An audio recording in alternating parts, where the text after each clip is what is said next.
فرمون. السلام عليكم. هواتان لبه شلون قربان؟ بخير بن بخير بن سرتشاو كامل ايوش بخير بن بخير بن سرتشاو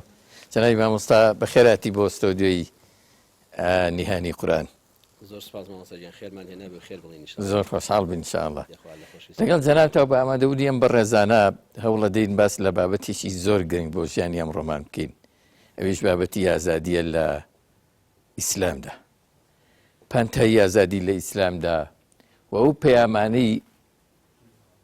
ئازادی و ئەو ئیشارە و ئاماژانەی ئازادی کە پێغەمبەر عەلەیهی سەڵات وەسەلام لەگەڵ خۆیدا هێنای بۆ مرۆڤایەتی و بۆ سەردەمی خۆی و تا ڕۆژی دواییش بزانین وەک بەخشێک بۆ مرۆڤایەتی وەکو پەیامێک بەرنامەیەک بۆ ژیانی مرۆڤایەتی چۆنە چۆن نییە تا چ ڕادەیەک ئێمە ئەتوانین لەم سەردەمەی خۆماندا لە سەردەمی ئێستای شارستانەتی ئەمڕۆدا تەوزیفی بکەین و سوودی لێوەربگرین. بەڕێز و خۆشەویست مامۆستا فاتح شارستێنی مامۆستایکی ناسراوی کوردستان لەگەڵمانە ئەم بابەتە دەشاکە و پێکەوە گفتوگۆی لەسەرەکەین. فەرموون مامۆستا گیان فەرموون.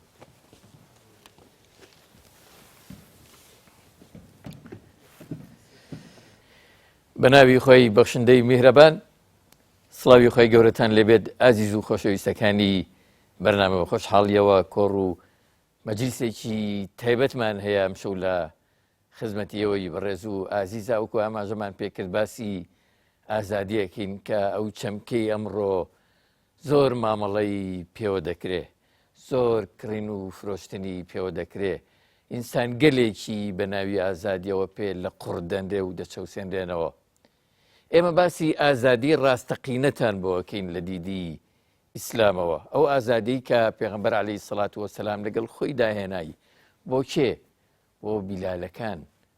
بۆ سومەیەکان، بۆ یاسر و هاوڵان و باوڵێن مەکە و نیوە دوورگەی عەرەب و مرۆڤایەتی و تەواوی جیهان. هێنایی کاتێکە گەڕێیتەوە بۆ ئەو سەردەمە دەبینی ئازادی چەند شەرمەزار بوون لە بەردەم مرۆڤایەتیە و چەند مرۆڤەکان بە ئاسانی بە کۆی لە دەکران، کڕین و فرۆشتنیان پێوە دەکرات، دەچەوسێنرانەوە، لێیان دەدرا، نانیان لێ زەوت کرابوو، هەڵسوکەوتیان لێ زەوت کرابوو، قسەکردنیان لێ زەوت کرابوو، ژیانیان بە تەواوی مانا لێ تاڵ کرابوو. ئەدی ئەمڕۆ چ جیاوازێکی لەگەڵ ئەو سەردەمەیە هەیە؟ ئەتوانین بڵێین ئەگەر ئیسلامیش نەبێ ئازادی هەیە و کێشە نییە؟ ئازادی ئەم سەردەمە کە بانگەشەی بۆ دەکرێت لە هەندێک بەرنامەی دەستکرد و شارستانەتی خۆراوە، ئەگەر بەراوردی بکەین لەگەڵ ئازادی ئیسلامیە چۆنە و چییە؟ وەکو مامۆستا پێش بەرنامەکە فەرمووی، ڕاستی ئێمە حەقمان بە ئازادی ئەوانەوە نییە، کۆشکی خۆیان بۆ خۆیان. ئێمە باس لە ئازادی ئیسلامەکەین، کۆشکە بڵندەکەی مرۆڤایەتی. منیش لەگەڵ یاکەومە قسە و تاوێک لە پانتایی ئازادی دەدوێین و دەیناسێنین. مامۆستای خۆشەویستمان مامۆستا فاتح شارستێنی لە ناخی دڵەوە زۆر بەخێراتی. زۆر سپاس مامۆستا عەباسیان. سەرچاوم یاخوا بەخێر ئینشاءالله. بازانم یەکەم جارە تەشریف دێنی بۆ یەکەم جارە بێمە کەناڵی ئاسمانی پێیان. یاخوا بەخێر بێت. زۆر خۆشحاڵ بووین، شەرەفمان هێنا بێ و خێر بڵێن ئینشاءالله تەعالا. ئێوەش بەخێر بێن گەنجە جوانەکان، بەخێر بێن سەرچاو. خۆشحاڵ بووم. هیوادارم ئەمجێ لە گفتوگۆکەی من و مامۆستا بگرن، هەمیش کۆمنت و پرسیارتان هەوێت لە ئازادی، چونکە ئازادی بۆ ئێوە گرنگترە لەوانەیە بۆ توێژەکانی تر. مامۆستا من پێشەکێکی با بڵێن سادەم لەباری ئازادیەوە وت ڕخسە دەدەم بە جەنابەت لەبارەی ئازادیەوە شتێک بڵێ جاکەوینە گفتوگۆ فەرمون. بسم الله الرحمن الرحيم الحمد لله والصلاة والسلام على سيدنا محمد وعلى آله وأصحابه ومن والاه. سپاس بۆ جەنابتان بەخێراتنی خوشبرایان دەکەم. بینەرانی بەڕێز ئینشاءالله وەکەم بەرنامەیە دەبینێ بەویستی خوای پەروەردگار هەمومان توێشیەک بەهۆی ئەم بەرنامەوە بۆ قیامەتی خۆمان لە مانگی پڕبەرەکەتی ڕەمەزاندا کۆ بکەینەوە ئینشاءالله. وشەی ئازادی وشەیەکە هەموو ئازادی خوازەکانی دنیا هەموو شۆڕژگێڕەکان تەنانەت هێزە چاپەکان بەردەوام بەکاریان هێناوە ئەو دروشمەی کە هەمومان بیستومانە و لە دووتوێ کتێبەکاندا خوێندومانەتەوە ئەڵێن نان و ئازادی داواکاری سەرەکی مرۆڤ بە چەساوەکان بۆ بە درێژایی مێژوو شۆڕشەکان لە ئەوروپا لە ڕۆژهەڵات لە جیهانی خۆمدا بەڵام لە ئیسلامی ئێمەدا لە بیرروباوەڕی ئیسلامدا لە قورئاندا ئێمە بەرنامەکەمان قورئانیە نیهانی قورئان لە قورئاندا بە پێچەوانەی هەموو بیرروباوەڕە مرۆڤکردەکانەوە ناڵێن نان و ئازادی ئەڵێ ئازادی و نان ئازادی لە پێش نانەوەیە چونکە دەکرێ مرۆڤ بە کۆیلایەتی خۆی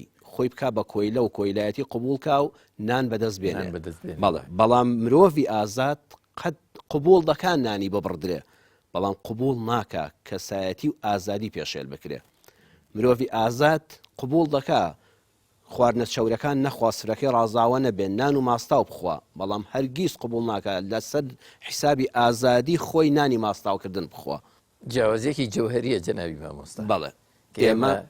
ناڵێن نان و ئازادی ئێمەڵێن ئازادی و نان ئەمەشمان لە قورئانە وەرگرتووە. ئەگەر پێم بڵێن لە قورئانە لەکوێ باشتر لەسەر ئەم بابەتە هاتووە قسەی کردووە؟ بەڵێ قورئانی پڕبەرەکەت و بەخشش کە شاخ خەڵاتی خوای پەروەردگارە بۆ مرۆڤایەتی و هەر ئەو کتێبە بەڕاستی ماوەتەوە لەسەر زەویدا کاتێ دەستی بۆ دەبەی گومانت نییە کە تەنانەت پیتێکی وشەی مرۆڤی تێدا بێ بە دڵنیایەوە دەیخوێنێەوە سبحان الله حتا تەنانەت ناوی سوورەتەکانی سوورەتی ئەلبەلەد ئەمەی تێدایە بۆ ناوی سوورەتی ئەلبەلەدە پێمان دەڵێ هەر وڵاتێک هەر سیستمی حکومڕانیەک هەر شار و گوندێک هەتا تەنانەت ماڵێک کە دەوڵەتێکی بچکۆلەیە لە ناو وڵاتێکی گەورەدا ئەگەر ئەم سیانەی نەبوو ئەوە نیشانەی ئەوە ژیان تێدا ئەستەمە بەجێ بێڵە خەبات بکە لە پێناوی بەدەستێنانی ئەو سیانەدا لە سوورەتی ئەلبەلەدا ئەمە هاتووە فلقتحم العقبة وما أدراك ما العقبة فك رقبة أو إطعام في يوم ذي مسغبة يتيما ذا مقربة أو مسكينا ذا متربة ثم كان من الذين آمنوا وتواصوا بالصبر وتواصوا بالمرحمة. ناتوانن ئەو لەمپەرەی کە مرۆڤ دەگەیەنێتە بەختەوەری دەیگەیەنێتە حزوری خوای پەروەردگار بە سەربەستی ئەو کاتەی کە مرۆڤ لە قیامەتە بەچی ڕزگاری دەبێ بەوەی کە هەوڵی ڕزگارکردنی کەسێک بدا لە گردنی کۆیلایەتی کەسێک نیری کۆیلایەتی چووە تەوقەکەی خراوەتە مل تۆ هەوڵی ئازادکردنی بدەیت جا سەیری مامۆستا عەباس و بینەران و میوانانی خۆشەویست وردیەکانی قورئانکەن پێمان دەڵێت تۆ کە خۆت ئازاد نەبی هەرگیز ناتوانی ئازادی بۆ خەڵکی بێنی ئەبێ سەلما بێ خۆت ئازادی ئەمجا هەر بە ئازادی خۆت ڕازی نەبی بڵێ من حەقم چیە بەسەر الحەمدلله بۆ خۆم لە ماڵی خۆمە ئازاد و کەس ناتوانە فەرمانم بەسەرا بکا و ژیانێکی ئازادم هەیە نەخێر واجبی سەرشانی منی موسڵمانە لە پێناوی ئازادکردنی کۆیلەکان و بە کۆیلەکراوەکاندا خەبات بکەم بە هەر شێوازێک ئەوە ئازادێکە ئەمجا لە دوای ئەوە نابێت تەنها خۆم تێر بم ئەبێ خۆم تێر بم واجبە خۆم تێر بم بە ژیانێکی شایستە بە مرۆڤ نابێ منی مرۆڤی موسڵمان ڕازی بم بەس زیندوو بم چونکە ژیانی زیندوو بوون شایستە نییە بە مرۆڤ ئەبێ من بە مانای کەلیمە بژیم بە ژیانێک کە شایستە بێ بە مرۆڤی ئەم سەردەم ئێمە زۆرجا بە مناڵەکان من سەردەمی ینی تقریبان 32 ساڵەمەوە پێشمەلام مامۆستای مزگەوتم باسی 35 ساڵی پێشتری خوێندنی خۆم بۆ منداڵەکانم دەیجێڕمەوە بەڵام هەمیشە پێیان دەڵێم تەنها بۆیە بۆتان دەجێڕمەوە کە شکرانە بژێری خوابن بزانن ئێمە قۆناغە سەختەکانی نەبوونی نەداریمان بینیەوە بەڵام من مافی ئەوم نییە بڵم دەبێت تۆ ژیانت وەکو من سەخت بێ سەردەمی تۆ لە من جیاوازە ئەم جیهانەی ئێستای تۆ نابێ وەکو 35 ساڵ 40 ساڵی لەبەوە بەری من بی نابێ منداڵی وەکو منداڵی من بێ کەواتە ئیسلام پێمان دەڵێ نابێ نان هەر خۆت تێر بی دەی من خۆم تێرم موچەم باشە الحەمدلله پێویستیم بە پارە نییە لە ماڵی خۆما دانیشتم شکر بۆ تۆ خوایە نە واجبە خەمی بێنانەکانیش بخۆی بە تایبەتی لە ڕۆژگاری تنگانەدا لە ڕۆژگاری بێموچەییدا لە ڕۆژگاری گرانی و بێبازاڕیدا بە تایبەت کورتتری دەکاتەوە هەر لانی کەم دەبێ خەمی دوو کەست هەبێ یەتیمەن ذا مەقرەبە سەیدەکەی منداڵێکی نازداری بێ باوەک لە خزم و کەسوکارت برازایەکتە خاڵۆزایەکتە پورزایەکتە خوشکەزایەکتە باوکی لەدەست داوە نازی بێ باوکی و بێداکیان پێوە دیارە لەگەڵ ئەوەشە هەژاریەکەش بۆتە مۆتەکەی سەرشانیان زۆر تەشی دەکەیتەوە لەسەر نان و تێرکردنەوە و بابەتانە. ئایا با بڵین پێدانی نان و دەستەبەرکردنی ژیان و با بڵین هاوکاریکردن و جۆرێک لەوە هەندێک کات ئینسانەکانی پێ کۆیلە دەکرێت، یعنی یان بە پێچەوانەوە ئینسان ئەگەر پێ ئەمی بۆ دابین بوو یعنی ئازادی ڕێگەی ئازادی بۆ دەکرێتەوە. یەکەم جار دەوێت مرۆڤەکە ئازاد بێ. ئێمە ناڵین نان و ئازادی، چونکە ئەو کاتی کە کوتن نان و ئازادی ڕێزم هەیە بۆ دروشمی هەر کەسێکەوەی بەرز کرد بێتەوە. ئێمە کۆشکی کەس ناڕوخێنین و بەرنامەی خۆمان بازاڕی ئەمامەی تێدا تەوەی کە قبوڵینیان پێشتر دروشمی بۆ ڕێزمان هەیە. ئەو جیاوازیە جەوهریە چییە لە چونکە دەکرێت لە ڕێگەی مرۆڤێک کە برسیەتی تێریکەی بیکەی بە کۆیلە. بەڵام ئیسلامی ئێمە دەڵێن پێش نانەکە ئەبێ ئازاد بێ. ئەو نانە نابێت لە پێناوی پێشێلکردنی ئازادیدا بدرێ بە مرۆڤ، ئەو بۆی ئازادیەکەی پێشخست. ینی پێغمبەر عەلەیهی سەڵات وسەلام پێشەوەی بۆ نمونە مەسەلەن بیلالی حەبەشی پێشەوەی نانی بۆ دابین کە ئازادی بۆ دابین کردووە، بەڵام دوایی دەرفەتی ئازادی. ئەنجا ئەوە مرۆڤێک منداڵێکی نازداری بێ باوک بێ، ئەو میسکینە زامەت ڕەبە. قورئان وشەکانی چەند وردن، یان ئەو هەژارەی کە لوتی چۆتە خۆڵەوە، یعنی لەم سەر خاکی زەویەدا بستێ زەوی شک نابە، ماڵەکەی بێ، حاڵەکەی بێ، شوێنێک شک نابە کەسابەتی تێدا بکە، شوێنێک شک نابە کاری تێدا بکە، تۆ دەبێت چاوت دێبێ. ئەمجا پاشان ثمە پاشی ئەم دوانە پاشی ئازادی ونان كان من الذين آمنوا لكساني إيمان دار وبروادار دبي بآين بخوا بروجي قيامة بپیغمبران سلامي خوان لسر بي إيمانك دواخست بله زۆر باشە. مامۆستا تۆ باسیەکەی با بڵێ ئەم چەپکە گوڵەی ئیسلام کە دەیهێنێ و ئازادی دەبەخشێ بە مرۆڤ و دوایی نان و ئیمانی بۆ با بڵێن بۆ دەستەبەرەکایان لی داواکە لە کاتێکایە کە خەڵکێک بە جۆرێک لە جۆرەکان سڵەکەنەوە لە حکمی ئیسلامی پێیان وایە گەر حکمی ئیسلامی بێ زۆر کۆڵانەکان بەرتەسکەکاتەوە، کۆڵانەکانی ژیان زۆر چوزانم سزای پێ بۆ ئەو بابەتانە. ئەمە لە دیدی خەڵکەوە چۆنە، بۆچی ئاوایە تا ئێستا؟ پرسیارێکی زۆر جەوهەری و جوانە، بەڵام ئێمە دیسان لە قورئانەوە بەرنامەکەی من و تۆ بەنیهانی قورئانە هەر لە خزمەت قورئان دەرناچی. سەیری وردیەکانی قورئان کە ئازادی، نان، ئیمان، ئەبوایە خۆی ئیمان لە پێشەوە بێ، وانە یامەڵێن ئیمانەکەمان لە پێش هەموو شتێکەوەی کەچی ئیمانەکەی دواخست بە گوشەی ثمەی تەراخی لە دوای ئازادی مرۆڤ و تێربوونی ئەمجا ئیمانداریش بێ. ئەم ئاەتە قورئانی پێمان دەڵێ کاتێک کە تۆ ئیمانداربی نابێ بێهەست و بێ هەڵوێستبی. من ئیماندارێکم خواناسی خۆم دەکەم، ڕۆژوی ڕەمەزان دەگرم، حەج و عومرە دەکەم، ئیتر حەقم چیە بەسەر خەڵکەوە کۆی لێ جابوون بۆ ڕێنمایی بکەم بۆ بەهۆی ئازادکردنی خەڵکەوە خۆم بکەمەوە گرفتەوە. من خۆم کەسابەتی خۆم کردو نانم هەیە و تێر بووم و بەربانگێکی ڕازاوە لەسەر سفرەکەمە حەقم چیە بەسەر خەڵکەوە؟ نە، مادام ئەو ئیمانە کەڵکت پێدەگەێنە بۆ دنیا و قیامەتت کە خاوەن هەست بی و خاوەن هەڵوێست بی. مرۆڤی ئیماندار نابێ بێ هەست بێ و بێ هەڵوێست بێ. و پاشان ئەم ئیسلام ئەم ئاەتە پێمان دەڵێ ئەو وەختەی ئیمان حاکم بێ لە دەوڵەتە و یاسای قورئانیەکان ببنە سەرچاوەی یاسای وڵات و خەڵک لە ژێر دادپەروەری ئیسلامدا ژیان بەسەر بەرێ، ئەو کاتە دڵنیا بن مرۆڤ نە کۆیلە دەبێ و نە برسی دەبێ، هەموو مرۆڤایەتی ئازاد دەبێ و ئازاد دەبێ و بۆ تێر و تەسەل دەبێ. ئەوەی پرسیاری جەنابەت ئالێرەدایە خەڵکێک یەکسەر لە وشەی حکمی ئیسلامی سڵ دەکاتەوە ئەڵێ نانە ئەو باسە لەوە چێ بەرەو فکرێکی توندی بڕوە. بەڵام ئێمە لە وڵاما دەڵێن بۆ معلوماتی جەنابەت و ئامادەبوان و هەموو بینەرانی بەڕێز سێ چەمەکەیە بەداخەوە تێکەڵاو کراون. یەکەمیان گەیاندنی ئیسلام، دووەم سەپاندنی ئیسلام، سێەم چەسپاندنی ئیسلام. ئەم سیانە ئەگەر وریانەبی دوانیان واجبی سەرشانی تاک بە تاکی موسڵمانە. بەڵام یەکیان قەدەغە کراوە. ئەم سیانە یەکمانایان نییە، یەکشت نین. نەخێر، جیاوازن. گەیاندنی ئیسلام لە چیە؟ گەیاندنی ئیسلام واجبی سەرشانی یەک بە یەکی ئێمەیە، کەسمانی لێ بەدەرنین. ئەم کچ و کوڕانە کە دانیشتون لە زانکۆ هاتون وەکو منی مامۆستای ئاینی جۆی جەنابەت کە لە ڕاگەیاندکارێکی سەرکەوتوی الحەمدوللا لە کەناڵێکی پێشکەوتووی فەزاییدا واجبە هەموو ڕۆژێ ئێمە ئیسلام بگەێنین. ادعو إلى سبيل ربك. پێشەوە بەلیغوا عنی وەلەو ئایە، ئەم فەرمودەزێڕینە صحیح بوخاریە، بەلیغوا بگەێنن عنی لە منەوە لە منی ڕەسوول الله صلی الله عليه وسلم ڕوحم بە قوربانی خۆی و ناو ڕێبازی بێ، ولو آية أجد تنها يق آية بزاني أما هم تشريفة هم تكليفة هم تخفيفة تكليفة بلغوا حس كسر الإسلام دا نابي بلا من حق مني خو من زانا آينينيم خو من بانخوازي إسلامينيم بلغوا إلا دا بشيك لقي عندني إسلام لليت وبقى عني تشريفة لبيغمبر وصلى الله عليه وسلم والله هر کسی یک آیت قرآن فێری کەسێکە یەقینی هەبێ لە ڕۆژی قیامەتە پێغەمبەری خوا صلی الله علیه و سلم ئەبێ بە هاوڕێی ئەو من بووم بە نوێنەری تۆ ئەی پێغەمبەری خوا صلی الله علیه و سلم من زۆر گەورەیە وەلەو ئایا کاکە من هیچ خوێندەواری منێ هیچ نازانم خۆ یەک ئاەت هەر دەزانی هەر سوڕەتی فاتحە حەوت ئاەت دەزانی قل هو الله ئەحەد هەر لانی کەم بەس ئەوەندە بڵێ قل هو الله ئەحەد ئەو دەبێ ئەو ئاەتت هەر گەیان دەبێ فاعلم أنه لا إله إلا الله أما أتبع شيء بيانا من الله شاوق الشكم ولا بزانا فاعلم أنه لا إله إلا الله لسربر شاوروني بزانا لقردونا هيش تغني شاني برستن بي ناي پروردگار بي إلا الله نبي سبحانه وتعالى واجب أما بقياني أما قياندنا أم قياندنا بلا ما تشيد بي بزماني شيرين بروي خوش ئێستا کەسێک مندوبی شەریکەیەکە معقولە بچێت بە تووڕێەوە بە خەڵکی بڵێ ئەو کاڵان پێ حەزل لێتی باشە حەزل لێ نەکەیفی خۆیەتی سەیری کە چەند ئەتەکێت بەکاردێنێت دەورات دەبینێ ئەتا دەبێتە مندوبی شەریکەیەک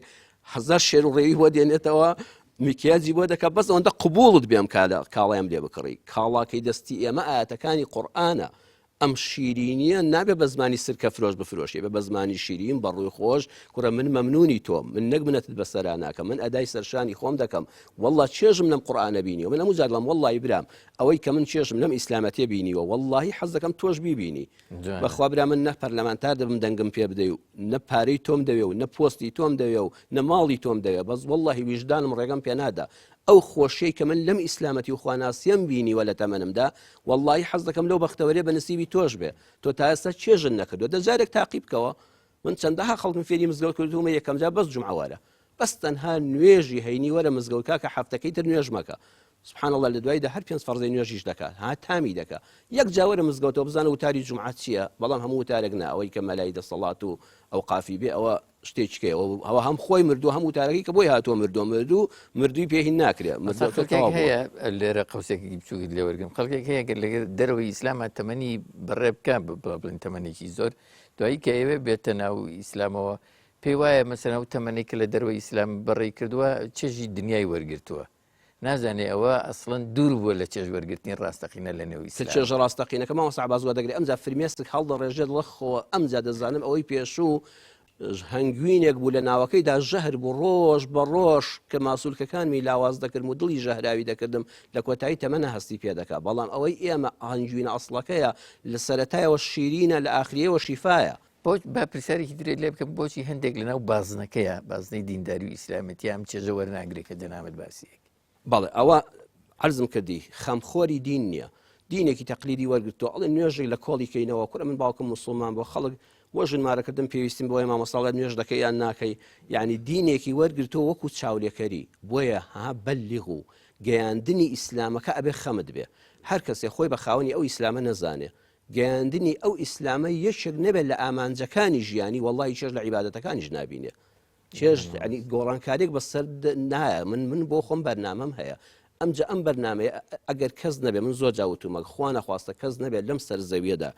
یەک کەس نەمێنێ لەو 8 ملیار مسلمان لەو 8 ملیاری لەسەر زەویدایە 2 ملیار مسلمانەکەش نەمێنێ بە تەنیا بمێنمەوە ئەزانم خوا ئەو قورئانی بەس بە تەنیا بۆ من ناردووە جا من ئەگەر جەنابتم لەگەڵ بووی لەخوا بەزێبەوە 2 کەسین ئەگەر ئەم خوشکبرانەمان لەگەڵ ئەو بووین بە دەوری 10 کەس ئەگەر ئەم کامێرامانەمان لەگەڵ ئەو بووین دەوری 15 کەس ئەم بینەرانە دەمان بینەوە بووین بە 1000 کەس لەخوا بەزێبەوە بووین بە ملیۆن خەڵک ئەبێ بە تەنیاش بم ئەگەر ئەم دینە بەس منی بمێنمەوە ئەو بەتەنیا من حەڵی دەگرم دووەمیان سەپاندنی ئیسلام ئەوە نمونە خراپەکەیە کە ئیسلام ڕەفسی کردووە لا ئیکراها فی الدین ئەم دینە بێنی بە زۆر لە ژێر زەبری هێزە بە شمشێر بە لولەی تفەنگ بە چەسپاندن بە قەمچی بە چاودێری ئاسایش و شوورتەی دەسەڵات واللهی ئەگەر بێت و یەک تاڵەم و لە قژت بە دەرەوە بێت تێزاوی پێدا دەکەم ئەمە ئیسلام ڕەفزی کردووە چونکە تۆ منافق دروست دەکەیت لە ڕووی جەنابتە ئەمە هەرەوەیە کە خۆی گەورە دەربارەیە فەرمێ لا ئیکراها فی الدین بەڵێ ئێمە دینێکمان ناوێت بە زۆر بە زەبری هێز بەسەر خەڵکیا بیچەسپێنین ئەو خەڵکانش لە دەرفەتێک دەگەڕێن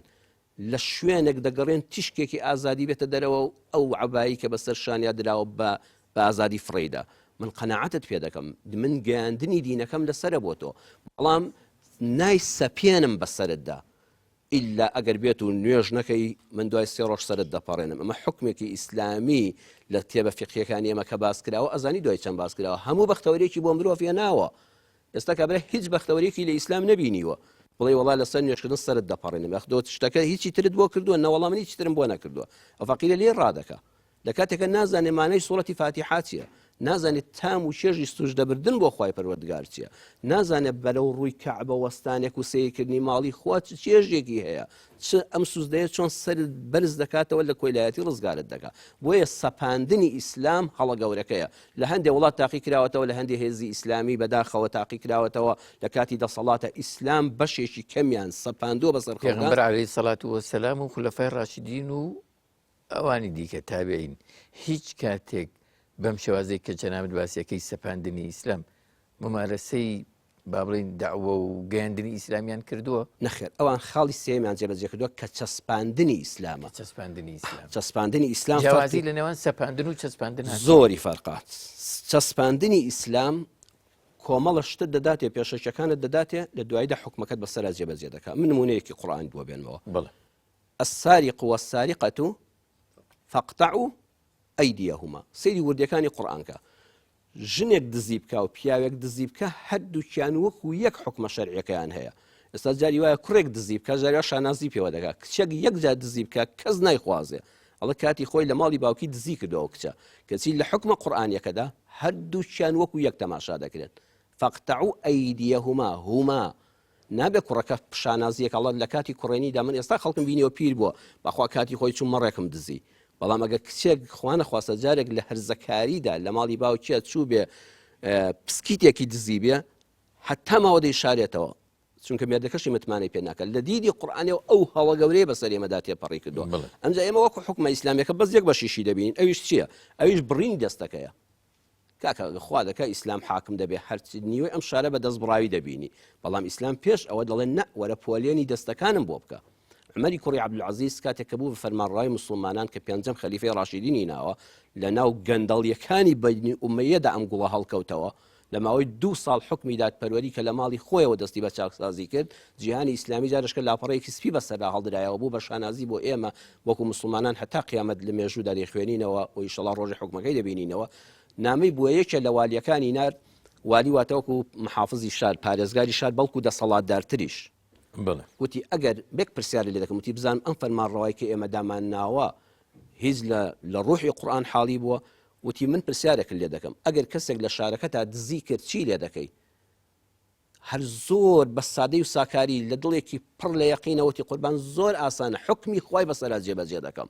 یەکسەر دەستی دەبڕم. عمەری کوڕی عەبدولعەزیز فەرمی بەخوا لێ حاڵینەوەی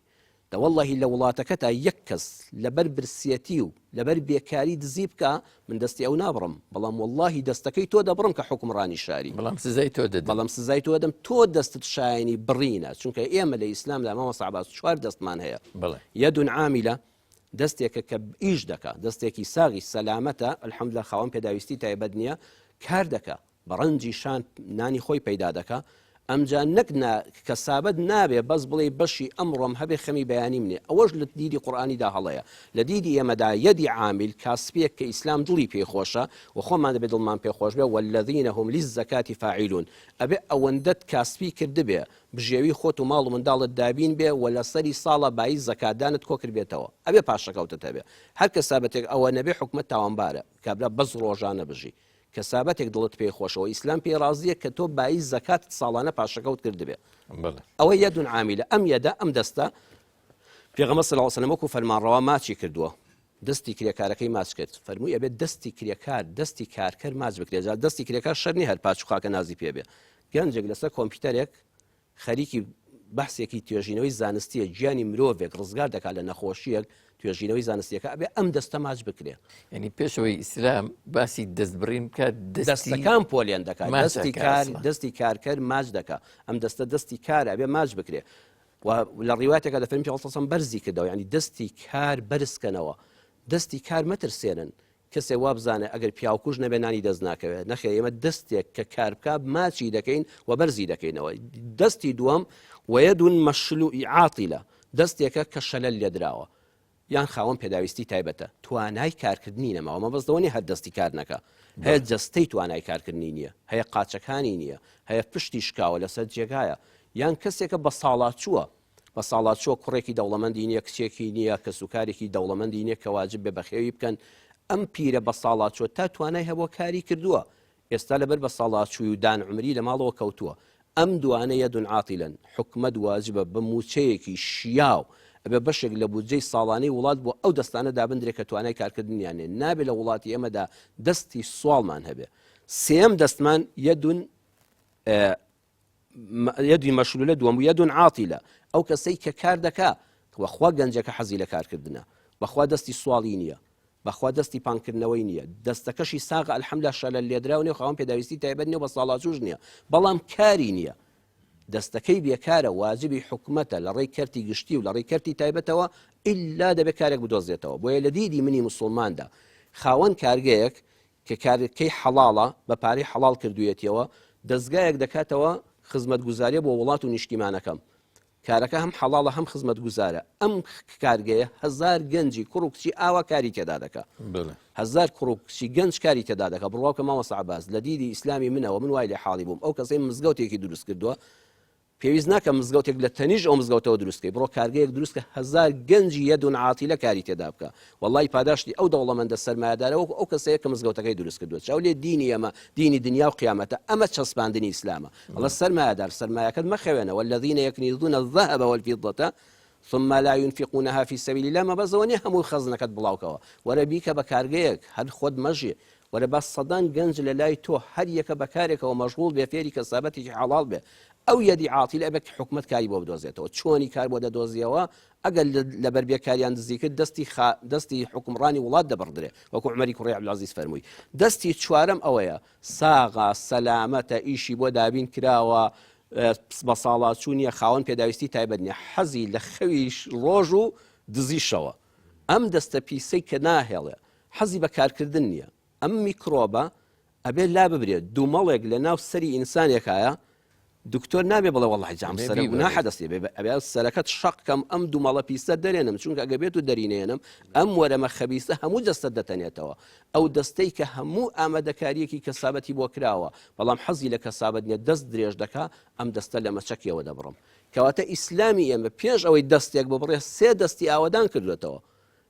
ئەمە چەسپاندنی ئیسلامە سەپاندنی ئیسلام خەڵک وا مردووە لە برسانە نە ئیشی هەیە نەکاری هەیە کابرا چۆیەکەیش دزی وەڵڵە بەخوا تاوبای ڕوبع دینار گەبێ بێن دەستی ببڕن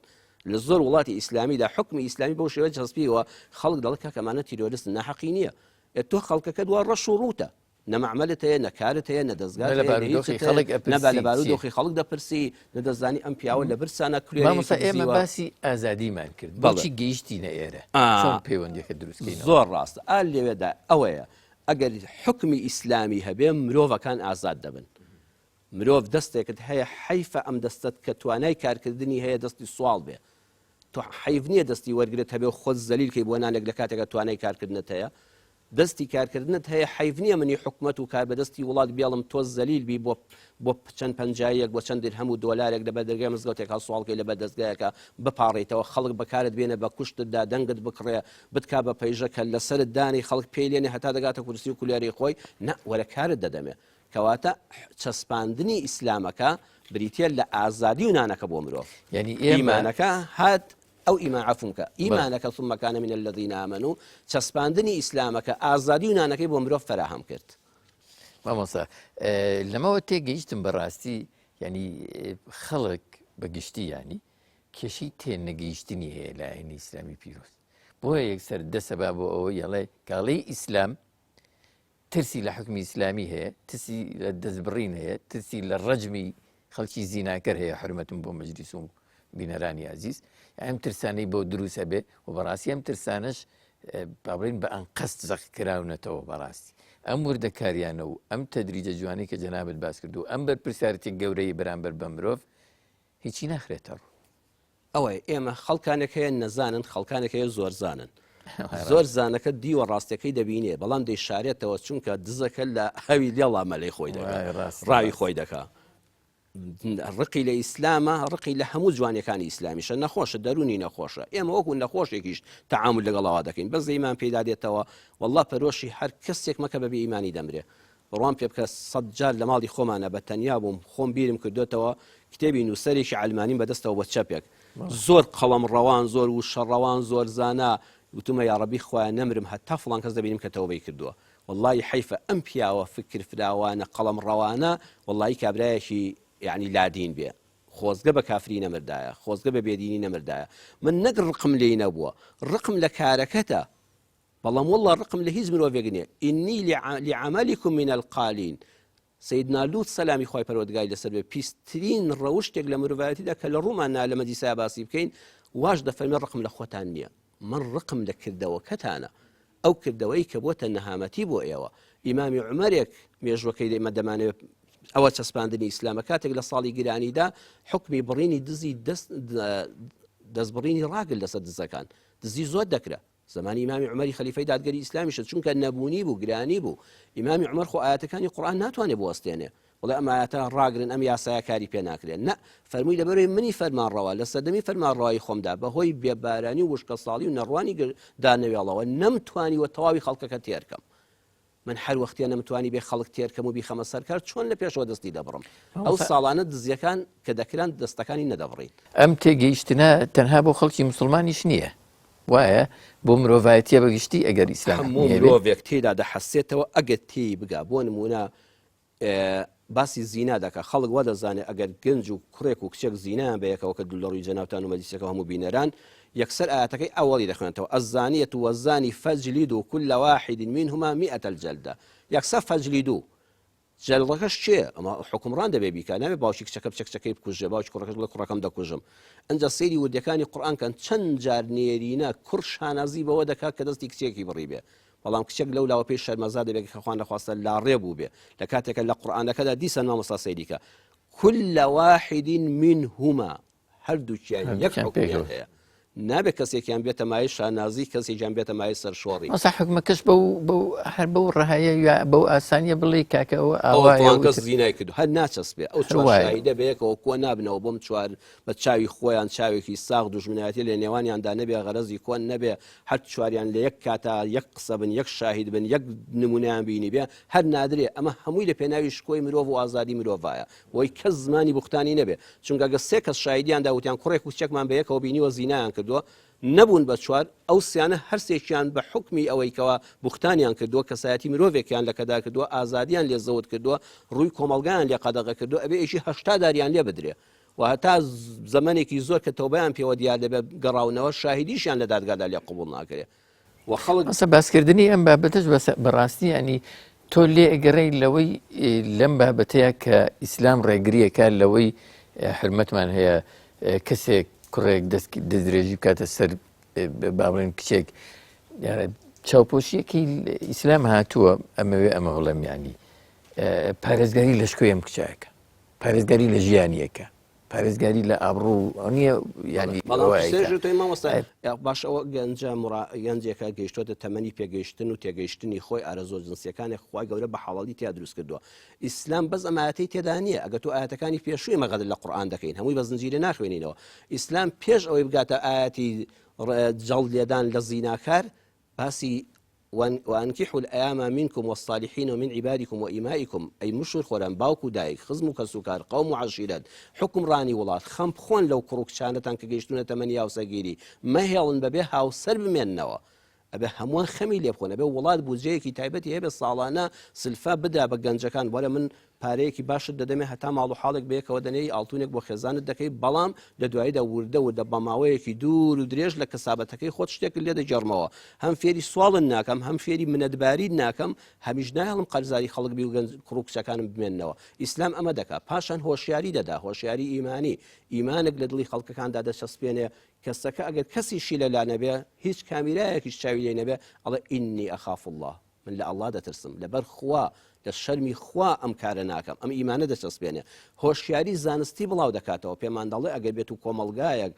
خەڵکەکان بە ئارەزووی خۆیان ئارەزۆکانیان تێرکەن و دوور لە پەیوەندی شەرعیەکان و عەقدی نیکاح و پەیوەندی خێزداری و بابەتە حەڵاڵەکان ئایدز بڵاو دەبێتەوە کۆمەلگاکەم نامێنێ خێزانەکانمان هەڵدەتەچیە کۆمەلگاکەم دەبێتە کۆمەلگایەکی پیر وڵاتەکەم دەکەوێتە ژێرداژی کاریەوە ئەمانە هەمووی دەکا ئەمجا کەسەکە هاوسەگیری بۆ ئامادە کراوە کار ئاسانی بۆ کراوە ماڵ و حاڵی بۆ دابین کراوە حکومەت سلفەی داوەتێک کاری بۆ دابین کردووە بڵێ وەڵای من حەزم لەمانە نییە حەزم لێ نییە بەرپرسیارەتی هەڵگرم حەزم لێ بۆیە چەند چرکەیەک شێژ وەرگرم و دوایی کابراکەی فی خۆیەتی منش بەلای خۆمەوە کەیفی خۆمە ئەمە لە بێدینێک بپرسە بڕواکە قبوڵی نییە هەڵێ وەڵای ئەم حکومەی ئیسلام زۆر جانەکە خوا دەکات و ئەمانم بۆ بکەی کەواتە کەسی نەبوو لە دەرەوە دەویست ئارزوەکانی بە حرام تێرکە حتا کافرێک لێ بپرسە بڵێ ئەمە هەر بۆ دنیا قبولتە دڵە قبولمە ئەگەر ئاوا بۆی ڕوونکەینەوە من لەو بڕوایەدام جزاک الله خێرە مامۆستاگیان بە بگەڕینەوە بۆ ئازادیەکان ڕاستی ئەگەر کوتی بکەینەوە پرسیارەکەمان ئەمەوێ ئەوە بپرسم مرۆڤ بەچی ئازاد دەبێ ئەوە زۆر ئەساسە مرۆڤ ئایا بە دروشم ئازاد دەبێ ئێستا من هەر بڵم ئازادی لەش شیرین شێدی هەڵوا دەمت شیرین ناکات ئیسلام چەند شتێکی داناوە پێت دەڵێت تۆ یەکەم جار لە ناخی خۆتە ئازاد دەبی یەکەم شت مامۆستا ئیمانە کاتێک کە مرۆڤ ئیماندار دەبێت بە ئەندازەی نزیک بوونمان لە خوا ئازاد دەبین بۆیە پێغەمبەری خوا صلی الله علیه وسلم دەفەرمێ ئەحەب الئەسماء إلی الله عەبدوڵڵایە خۆشەویستترین ناو لای خوای پەروەردگار ئەو ناوەیە کە ناوی عەبدوڵڵایە جا عەبدوڵڵا نا بەڵام عەبدوڵڵا هەیە کۆیلەیە فەقیرە ناوە عەبدوڵڵا بێ بۆ خۆت کۆیلەوی هیچە ئەبێ عەبدوڵڵا واتە ئەو ناوەی کە ڕەمزی ئازادیە من تەنها بەندەی خوام ئای خوا ئەو ناوەی چەند پێخۆشە بە ئەندازەی ئەوەی کە تۆ عەبدی خوابی ئامادەنی عەبدی تریشتی تربی عەبدی هیچ کەسێکی تر چونکە ئێمە دوو جۆر عەبدایەتیمان عەبدوڵڵامان هەیە عەبدودیرهەم و عەبدودیناریشمان هەیە پێغەمبەر صلی الله علیه و سلم فەرمووی تعیس عەبد الدینار تعیس عەبد الدیرهم ئەی بەداخەوە بۆ ئەو مرۆڤەی کە خۆی سووکە ببێتە عەبدی دینار ببێتە عەبدی دۆلار ببێتە عەبدی زێڕ ببێتە عەبدی زی و ببێتە عەبدی ئەو یعنی هێشتا بتی گەچین باشترە لە بتی گۆشتین باوەڕکە ئەبوو جەهل و ئەوانە بتێکیان دەپەرست باشترە لەوەی کە تۆ مرۆڤێک بپەرستی ئەم مرۆڤە پێت بڵێ دەبێ من گوتم ماز ڕەشە بڵێ ڕەشە من وتم فڵان کەس بکوژە ئەبێ بڵێ قوربان کوشتنی تەواو پێویست ناکە بڵم بۆ بیکوژم من بڵم ئەم ڕێگایە ڕاستە دوایی بۆ خۆم لێ پەشیمان دەبمەوە 30 ساڵ تۆ بەدوی من کەوتوی ئەم ڕێگا دوایی وڵێ بڕاوەڵی بە عەغەڵاڵات چوین بە کەڵک نا ئەی 30 ساڵ تەمەنی منت بەرەو کوێ بن وێ من کە عەبدی خوابم ئازادم یەک ئێستا من وەکو خۆم سوپاس بۆ خوای گەورە بڕواتان هەبێ بمژێڕنەوە سەرەتای تەمەنم هەر بەسەر هەمان ڕێبازدا دەڕۆم کە لەگەڵی بووم چونکە لێ یەک ڕۆژی ژیانم پەشیمان نیم لە یەک وتارێکم لەسەر مینبەر لە ماوەی 32 ساڵە پەشیمان نیم ڕێگاکەی خۆم بەڕاست زانی و یەقینم هەبووە کە ڕاستە بەڵام چەند بەداخەوە کابرا دوای 40 ساڵ واللهی بەڕای بە هەڵەت چوو بووین وەرە جاوە لە تازە تەمەنیش ناگەڕێتەوە مەگە بە تەوبەی ڕاستەقینە خوال لە گوناهەکانی خۆش بێ بەڵام تەمەنی ڕۆی بۆیە عەبدودین هەر شتێک هۆگری بی یعنی غەیری خوا هۆگری هەر شتێک بە ئێستا وا هۆگری پۆست و مەنسەبێکە بڕوا پێوێت نادات پەروەری دەبینێ گەندەڵی دەبینێ هەموو چاوی خۆی دادەخا لە ئاستی ئەوانەدا ئەڵێ با دەرم نەکەن بە ئەم پۆستە لە دەست نەدەم ئەینا وەکو من و تۆ دەزانێت کە دادگەری نیە لە وڵاتەدا گەندەڵی هەیە چاوی خۆی لە دادەخا ئەوە عەبدی پۆستەکەیەتی هەیە عەبدی پارەیە لە پێناوی پارەدا ئەڵە براک باوکی خۆی دەفرۆشێ وەفای نییە بۆ هیچ کەسێک بۆ هیچ دۆستێک بۆ هیچ کڕیارێک بۆ هیچ مشتریەکە چەند ساڵ لەگەڵیەتی گرنگوێ پارەی دەستکەوێ بە ئەندازەی ئەوەی ئێمە عەبدی خوابین ئەبین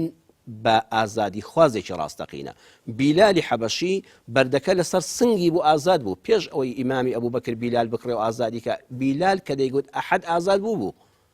هێشتا جەستەی عەزابی دەچێشت بەڵام ڕوحی ئازاد بوو دووەم شت زەود نەکردنی مافی کەس ئەمە بۆ هەمومان زۆر گرنگە زەرەرت بۆ کەس نەبێ هاوڵاتیەکی ساڵح و مصلیح بە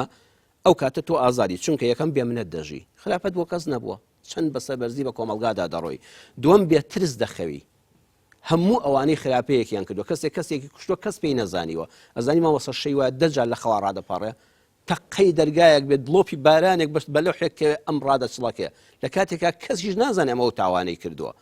کەسێک ماڵی کەسێکی خواردووە بەردەوام دڵە کوتەیەتی خۆ کەس پێی نەزانیوە کە دەستی بڕیوە ماڵی فڵان کەسی داگیر کردو و پارەکانی خواردووە غەشی لێ کردووە لەوانەیە هەتا مردن کەسەکە پێی نەزانێ بەس لە ناخی خۆیان بەردەوام ئەم ویژدانە ئازاری دەدا ئازاریەدا ناهێڵێ شێژی لێ ببینێ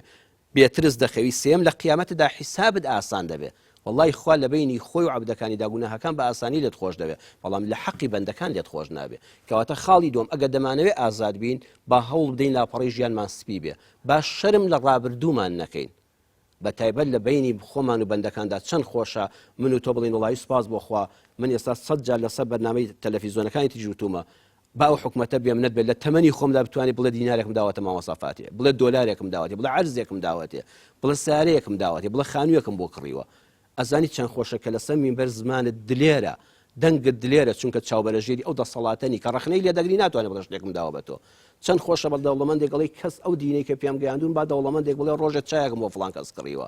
دعوەتێکم کردووە، جل و بەرگێکم بۆ کردووە، دنیام بە تۆ نەبووە. مامۆستایەک جوانی باس کرد، وتی هەندێک با بڵین کەس و بەرپرس و ئەوانەمان هەیە لە بەرنامە وەزیەکانی دنیاە، کاتێک ژیاننامەی خۆیان ئەنووسنەوە لە دوای تەمەنێک لە کار و ئەوە زۆر لێی پەشیمانن. بەڵام ئێمە مسلمان وانین، ئێمە چانازی بەڕابردووی خۆمانەوە. ئەوکە بە ئەندازەی کتێبی ڕۆژنامە نووسێک لێ پرسییم وتی ماوەسە کتێب زۆر خوێندم، وەڵاهی هەوڵ داوە بخوێن وانی خوێندڕم بە خوێندەوارێکی باش نەبم، بەڵام هەوڵم داوە خوێنەرێکی باش بم. بە ئەندازەی کتێبی ئاینی کتێبی لادینیم خوێندوتەوە، کتێبخانەکەش وەگە سەیری کتێبخانە چیت لە بەرجەستە بووە؟ یعنی یەکێ لەو استفادانەی کە لێم کردووە سەیرەکەم بە زەین بە کابرا هاتوۆتەوە. برادێک بەبێ ناوهێنان لە سویدەوە سەرکردەیەکی گەورەیە شوێنەکە، ئێستا تەمەنی لە دەوری 90 ساڵدایە، چوار بەرکتێبی بیرەوەریەکانی خۆی بۆ نار بووم، دەوری 4700 لاپەڕەیە، ئێستا نزیکی 2000 شتێکم لێ خوێندوتەوە، لەبەرەوەی کە دیاریە بۆی نردوم لە سویدەوە بۆ منی نردووە، من لە تەمەنی باپیریشم دانیە، بەڵام ناوی ئێمە لە وتارێکا شتێک بیستۆویش سیاسەتمەدارێکی کاتی خۆی بۆ جێگەری سکرتێری حیزبێکی گەورەی وڵاتەکە بەبێ ناوهێنان و کەسایەتی بڕوان پێ بکەن لەوانەیە تا ئێستا ئەو 2000 و دەوری 400 لاپەڕەی کە خوێندوتمەوە لە 50 شوێن زیاتر ئاماژەم پێ کردووە. ئای خۆزگە ئەو هەڵێن بەسەراتیە نەپەڕیایە، ئەو ئاخانی کە هەڵیان دەشێشێ لە دەوری 90 ساڵیدا کە بیرەوەریەکانی نووسیوەتەوە.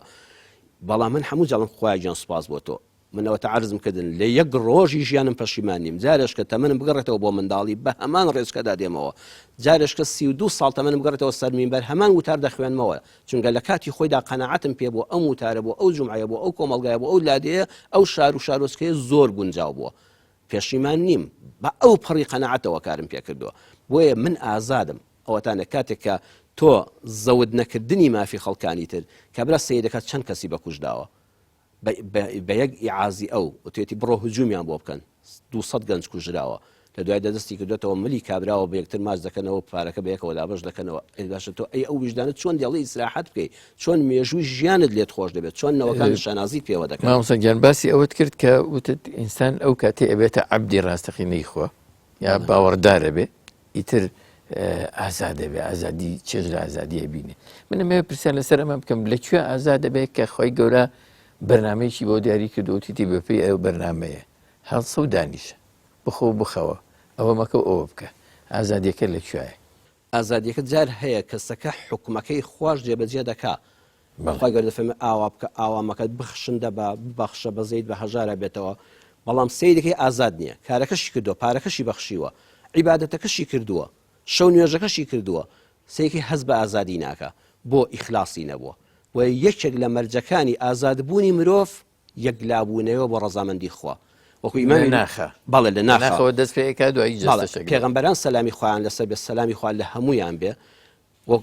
عەلەینا وعەلەیهیم الصەلاة وەسسەلام، هەموو پێغەمبەرانی خوا یەک بە یەک لە لای ئێمە ڕێزدارن، هەتا پێغەمبەری خاتەم محەممەد صلی الله عليه وسلم. پێغەمبەران هەڵگری پەیامی ئازادی بوون، ئازادیان هێنا بۆ مرۆڤایەتی، بەڵام پێش ئەوە خۆیان ئازاد بوون،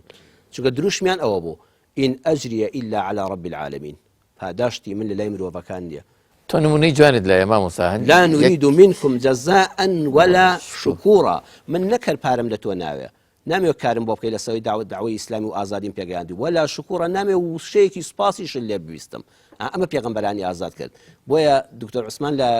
کتێبی سایە قورئاندا تەفسیری سوورەتی نەحل، پرۆفیسۆر دکتۆر عوسمان محەممەد غەریب لە ئەوەی کە تەماشام کرد لە لاپەڕی 411 تەفسیری سوورەتی ئەنەحل کە چاپ کراوە سایە قورئان، ئەڵێ ئەرستۆ کاتی خۆی توێتی مێشهەنگ بۆیە ئەوەندە خۆشەویستە، بۆیە خواردنەکەشی شیفایە، لەبەر ئەوەی هەمیشە شتێ پاک دەخواوە هەمیشە کارەکانی نهێنین. ئەرستۆ ئەڵێ کاتی خۆی لەو تەفسیری ئەوا دەڵێ ئەرستۆ شوشەیان هێنا، ئەو خانانی کە دەکرێن لە زیاتی پورەکە بە شوشە بۆیان دروست کرد، ئەو هەنگیان دێنا بە زۆرتیان دەکرد دەهاتەوە دەرەوە، یەک هەنگ ئامادە نەبوو یەک تۆسەنگ گوینی تێ بکە، هەتا بە قوڕدایان پۆشی هەموو چون کاری خۆیان کرد. ئەڵێ هەنگ یەکێ لە سیفاتەکانی ئەوەی دەڵێ من جوانترین بەرهەمت پێشکەش دەکەم، بەڵام توخوا بە لەبەر چاوان نەبم، چونکە پاداشتم لای خوایە، خوای ڕێوە ئازاد بوو. بەڵێ یەک سوورەتی قورئانی بەناوەوە کرد، بۆ ئیمامی القەیم دەفەرمێ الإخلاص أن لا تطلب على عملك غير الله ولا مجازيا سواه. تۆ کاتێ ئازاد دەبی ئەوەی کردت بۆ خوای گەورە چاوت لە پاداشتی هیچ کەسێک نەبێ. ئێستا جار هەیە خێرەومەندێکە خێرێکی زۆری کردووەکو پارە، بەڵام لە خۆ لە تەلەڤیزۆنەوە باز نەکراوم کوڕخوا کەس هەر نێگ و سپاست دەکەم خۆ ئەو هەژارە هەر نێگ و ماڵت ئاوا بێ بڕوان پێ بکە لە دەروونەوە وێرانە. یعنی ئەمە بەدووی شۆهرەت کەوتووە. ئازادیەکەی پێشێل بوو بە دەوی ناوبانگەوەیە. ئەگەر ناوم دەرکرا ئەوە زۆر خۆشحاڵم. مامۆستایەکە بڵێ گفتار دەخوێنمەوە دوای سێکەم زانم چەند لایک و کۆمنتم بواتەوە. باوەڕێک من نازانم فەیسبوک چییە. جا من کەوتارەکەمدا من تەسلیم بە خوام کردووە. خودا ئەو دەنگە دەگەیەنێ. وەڵڵای ئەگەر لایکم بۆ نەهاتوێت خۆشحاڵ نیم. وتم باوەڕکە ئەوەندە لە ئازادیەکەت کەم بەوە. تۆ چاوت لە لایک و کۆمنتی خەڵکی بێت، خەڵک چت پێ دەڵێ و چت پێ ناڵێ. وەختی ئەزانی خوا لەبیر چۆتەوە نەعوذ بالله. وردەوردە لە منهەجیش لا دەدەی. ئەمجا چاوەڕێی ئەوە دەکەی خەڵک بە چی خۆشحاڵە من ئەوە بڵێم خەڵک بە چ لێم عاجز دەبێ ئەوە نەڵێم کە لە حەق لاددا تۆ بەو ئەندازەیە لە ئازادی دوور دەکەوێەوە. بۆیە پانتایی ئازادی دەچێتە بواری عیبادەتەکانیشمانەوە. نمونەیەکمان بۆ بێنەرەوە نمونەوەکو سەیدنا موسا بۆ گەنجەکانمان. ئێستا گەنجەکانی ئێمە بە تایبەتی لەم سەردەمی سۆشیال میدیاوە بەهاڕکە منەوانم لێ ناز ئەم موبایلە زیرەکەم لێ نازانم ناوی خۆم لەسەر بنووسم ڕەن بێ عیبە بێ لە ڕوویەکەوە، بەڵام لە ڕوویەکەشی ئیسفادەم لە کتێب زیاتر کردووە. عیبە نییە لەبەرەوەی گەر بتەوێت توانی ئەوە بکەی بەس ناتوانانی کاتەکانی خۆت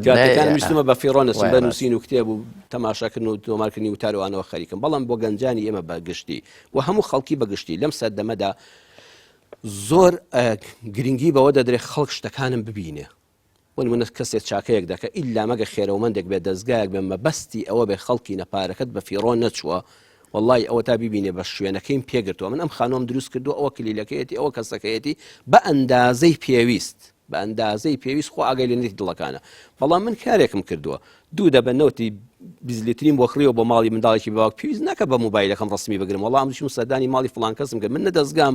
نەکەسی کرد بۆ خۆم پارەی خۆمە. وەکو زەین العابدینی کوڕی ئیمامی عەلی کوڕی ئیمامی حوسێن بێ کاتێک کە مرد خێر و خێرات بڕا خەڵک دەیانگوت شەوێ یەکێک لە دەرگادا بەردێک بە دەرگاکە ئەکێشە هەتا دەچی دەرگاکە دەکەی وەستێکی کابرا لەوێ نەماوە کۆڵێک ئاود و خواردن لەوێ دانراوە کە مرد خێرەکە نەماوتیان بۆ خۆی زەین العابدینی کوڕی ئیمامی عەلی کوڕی ئیمامی حوسێن بووە. ئەوانە ئازاد بوون پێویستی بەوە نەبوو خوش هەر ناوەکەی دیاڵێتەوە سەیدنا موسا سەلامی خوای لەسەر بێ گەنجێک کە یارمەتی دوو کچ دەدا فەسەقا لەهوما دوو کچ پێویستیان بە هاوکاریە پێویستیان ئەبوونا شەیخون کەبیر باوشێکمان هەیە کە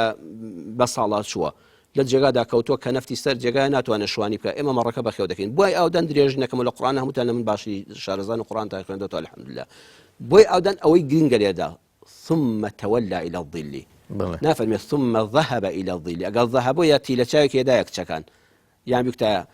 والله دەبوو بیان وتای سوپاس مەجای ئەوەی نەدامڵین کوڕە کاکە گیانیا خوا دەستت خۆش بێت تۆ برایەکی نەدی و نەناسی چۆن یارمەتێکی گەورە داین ئەم خەڵکی شاری خۆمان هاوکاریان نەکردین مەجای نەدان تەوەلا یەکسەر پشتی تێکردن پشتی تێکردن ڕۆیشت بۆ لای سێبەرەکە اینجا سەیری وشەی سێبەرەکەشکە ئەڵدیل قورئان نەیفەرمووە سێبەری دارێکە سێبەری درەختێکە سێبەری لاپاڵی شاخێکە سێبەری تاشە بەردێکە خۆی گەورە دیاری نەکردووە هەموو شەیەکی قورئان کە خوێنتانەوە تکایە لەسەری بۆستن بۆ خوا دەفەرمێت گرنگ نییە چییە گرنگەوەی ئەو سێبەرە ڕێزدارە ڕێبوارێک لە ژێریای ئیسراحەتی کردبێت جاخوا ڕێزی لە سێبەری دارێک لابەردێک شاخێک گرتبێ ئەی چۆن ڕێز لەو کەسانە ناگرێت کە دەبنە سایە و سێبەر بۆ مرۆڤە ماندووەکان بۆ مرۆڤە برسیەکان بۆ مرۆڤە لێ قەوماوەکان بۆ مرۆڤە دەروون ماندووەکان کە بە دوو خشەی خۆش سایە و سێبەرێکی بۆ دەکەی لە گرفتێک ڕزگاری دەکەی لێرەدا ثم تولى إلى الظل دەفەرمێ موسا سەلامی خوای لەسەر بێ مەجای ئەوەی نەدان چاوێکیان لێ بکە بڵێن سوپاست دەکەین یەکسەر پشتی تێکردن و لێیان دوورکەوتەوە بەڵام خوای پەروەردگار باشتر لە سوپاسەکە پاداشتی دایەوە ئەوە کە لە درێژەکەی لە قورئانە بوو بە خاوەنی ماڵ و خێزان و خەزوری نمونەیی و شکاری بەردەوامی 8 ساڵ بۆ 10 ساڵ و دامەزرایی و معەزەزی و مکەڕەمی و ڕزگار بوون لە دەستی ستەمی فیرعەونی و بە ئازادی ژیان و بە ئازادی شادبوونەوە و بوو بە ڕزگارکەری میلەتێک بە گەنجانی ئێمە دەڵێ ئەو کارانەی کە کردان بیسپێرن بەخوا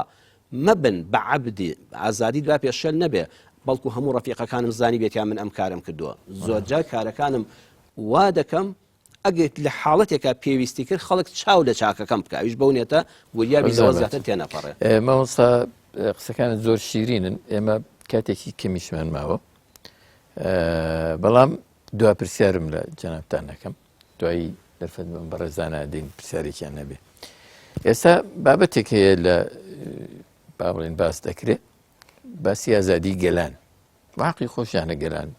هەم استحقاقی خۆیان هەبێ مافی خۆیان هەبێ. ئیسلام چی هەیە بۆ ئەم بابەتە بۆ ئازادی گەلان چۆن باسی کردوون چۆن حەقی ئازادی پێداون؟ ئەوەیە زۆر گرنگە. ئیسلام یەکەم جار ئازادی ناخت پێ دەڵێ بەڵێ تۆ وەکو ناخ ئازادبی. کەسانەکەن کۆیلەی کەس نین بەڵام لە ناخی خۆیاندا کۆیلن کە باسمان کردن خراپەت بۆ خەڵک بوو تۆ ئازاد نی، چونکە یەک دقە بە چرکەیەک بە ئیسراحەت ناخەوی تاوانێکت بەرامبەر بە کەسێک کردو با پێشی نەزانی بێ. ئازادی ناخ ئەمجا ئازادی مرۆڤەکان کەس کۆیلەی کەس نەبێ. ئەزانی شیعاری ئازادی خوازانی ئیسلام کە ئیسلام فتوحاتی گەیشتە شوێنان چی بوو؟ جئنا لنخرج العباد من عبادة العباد إلى عبادة رب العباد. الصحابة أما دروشمیان بووە ئەوەندە پایە بەرزن بۆیە خوا گەورە ئاوا ناوی بە بەرزیێشنەوە. وەڵای خەڵکی نەهاتووی نە نەوتی ئێوەمان دەوێت نە خاکی ئێوەمان دەوێت نە جوتیاری ئێوەمان دەوێت نە سەرانەی ئێوەمان دەوێت بەس هاتوین ڕزگارتان کەین هەمومان بەس عەبدی خوابین کەس عەبدی کەس نەبێ کەس کۆیلی کەس نەبێ. پاشان تۆ واجبە لە ناو وڵاتەکەی خۆتا ئازاد بی. ئێمە لە نیهانی قورئانە بەرنامەکەمان قورئانیە سەیری وشەکانی قورئان کەن لە باسی سیدنا سولەیماندا سەلامی خوای پەروەردگاری لەسەر بێ حتى إذا أتوا على وادي النمل قالت نملة هەتا کۆتایی ئاەکان لە سوڕەتی النملە. وادی النمل شوێنی وەستانە لە سەری ئەمە کە قورئانمان خوێندەوە با بوەستین. باشە ئەو شیوە پێ دەڵێن شیوی دۆڵی مێرولە. دۆڵی مێرولە بە کوردی پەتی خۆمان یعنی مێروستان. باشە خۆ لەو دۆڵەدا ڕێوی لێ بۆ چقەڵی لێ بۆ لەوە چ گورگی لێ بوو بێ ورچی لێ بوو بێ کۆمەڵێک حەشەراتی لێ بوو بێ بۆ خوای گەورە دەفەرمە دەبێ ئەم دۆڵە ناوی وادی نەمل بێ لە قورئانە تۆمار بکرێ چونکە زۆربەی بژمارەی ئەو شوێنانە مێرولەکان بوون بە ناوی کەسی ترەوە ناو نادرێ پێ وتێ مێروستان. ئەی باشە معقولە من وەکو گەلی کورد ژمارەم لە دەوری 7 ملیۆن تێپەڕی کرد بێ وڵاتێکم لەسەر نەخشەی جیهانی نەبێ ناوی کوردستان بێ مێرولە مێروستانی قابیل بێ بەڵام من کوردستانم قابیل نەبێ. بۆی ئێمە هەر لە قورئانەوە دەیچەسپێنین کەوا مافی چارەی خۆنووسین یەکێکە لە مافەکان کە خودا پێی ڕەوا بینیوین. ئێمە دووشتمان هەیە خاک و نەتەوە جعلێکی خوایە وجعلناكم شعوبا وقبائل. ئەبێ ئاگامان لە دووشتی بێ. یەکەم فەخر فرۆشی نەکەی بەهۆی نەتەوە و خاکەکەتەوە. من فەخر بکەم مادام کوردم تۆی عەرەب کەسێکی سوچی تۆی فارس هەر هیچنی ئەوەی ئەمریکی ڕقم لێیەتی بەرامبەرەکەشم نابێ سوکایەتی بە من بکە بڵێم من عەرەبم فەزڵم هەیە بەسەر تۆی کووردا. نە هەردووکمان خوای گەورەی جێڕاوینی بە زمان بە نەتەوە بە خاک. حتا تەماشاکە مامۆستا باوەڕکە خاکی کوردستان من ئەم شۆ لە مەجلیسێکام لەوە کۆمەڵە سێرم برادەرە باسم کرد سەیری خاکی کوردستان کە هەر دارەکەی هەر دار بەڕۆکە بزانە دا شوێنێکی کەدا نییە هەر بەرهەمی مازووەکەی هەر ژینگەکەی هەر شاخەکەی هەر گڵەکەی هەر خۆی سنووری جوغرافیای گەورەی خاکی کوردستان خۆی گەورەوای دروست کردووە لەگەڵ کەسێکی دراوسەکانمان لێک جیاوازە. دەی تۆ پاتایبەتمەندی خۆت بپارێزە. یەکەم فەخر فرۆشی پێوە مەکە بە ئەندازەی خۆت حەقی خۆت وەرگرە. دووەمیشیان خیانەتی لێ مەکە چونکە ئەمە هاتە کاتێکە دەفەرمێ ومن آياته خلق السماوات والأرض واختلاف ألسنتكم وألوانكم. کەسێک بڵێ من بڕوام وایە کە ئەم ئەرز و ئاسمانی ئەو مانگ و خۆر و ئەستێرانی کە بەسەرمانەوە دەبیندرێن و بە ملیارە هەی نابیندرێ چاو حکمی ناکاو بە تلسکۆبوە ئەوانە دەبیندرێ ئەو زەویەی کەوا گۆی زەوی هەموو لەبەر چاومانە لە ڕێی ئەقماری سناعی و نەخشەوە هەمووی دەزانین چۆنە. من ئەمە وا بڕوام وایە مولحیدێک نەعوذ بالله بڵێ من وا بڕوام وایە کە خۆی دروست بووە خالقێک نییە. ئەمە چەند گونەهبارێکی گەورەیە کە خوا بەس لەوە خۆش نابێ. ئەو کەسەش بڵێ من کورد نیم من کوردستانی نیم وەکو یەک تاوانبارن